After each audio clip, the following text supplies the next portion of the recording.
Hello everyone. তো আজকের দিনটা ছিল পুরো বৃষ্টিময় একটা দিন। সকালবেলা ঘুম থেকে উঠে দেখে প্রায় মেঘ করছে, আবার রোদ উঠছে, আবার মেঘ করছে, আবার রোদ উঠছে। তো বিকালবেলা নাগাদ পুরো ঘন করে মেঘ করে আসলো। দেন এখানে শুরু হয়ে গেছে বৃষ্টি। তার মধ্যেই চলে এসেছে আমার একটা পার্সেল। এখানে আমি এবার পার্সেলটাকে আনবক্সিং করতে লাগছি।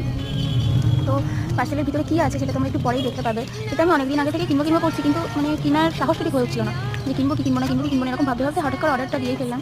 তো অর্ডারটা যখন এসেছে প্যাকেজিংটাও এত ভালো ছিল। তারপর এখানে একটা কংগ্রেচুলেশন একটা কার্ড দিয়েছে, আর এটা একটা কেস দিয়েছে রাখার জন্য। আশা করছি এবার তোমরা বুঝতেই পারছো যে কী আছে পার্সেলের ভিতরে। তো এটা কিন্তু পার্সেলটা নয়, এই যেটা হলো আমার আসল পার্সেলটা। এটা অ্যাকচুয়ালি একটা ইয়ারবাডস। তো আমার একটা ইয়ারবাডস ছিল, কিন্তু সেটা খারাপ হয়ে গেছে। তো আমি এটা মিশো থেকে একটা অর্ডার করেছিলাম। রিভিউটা খুব ভালো ছিল প্রোডাক্টের, তো সেই জন্যই আমি আর অর্ডারটা করলাম। তো আসার পরে দেখছি খুবই ভালো, কালারটা আমার এত সুন্দর লাগে, হোয়াইট কালার, তো আমার মোস্ট ফেভারিট কালার। দেন বিকালবেলা বসে বসে একটু কটকটি ভাজা খাচ্ছিলাম। তারপর ইনি আজকে চা বানিয়েছেন, যদিও আমি ওকে হেল্প করেছি।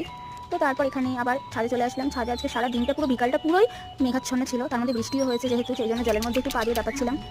ব্যাস এভাবেই আজকে সারা দিনটা কাটলো। তারপর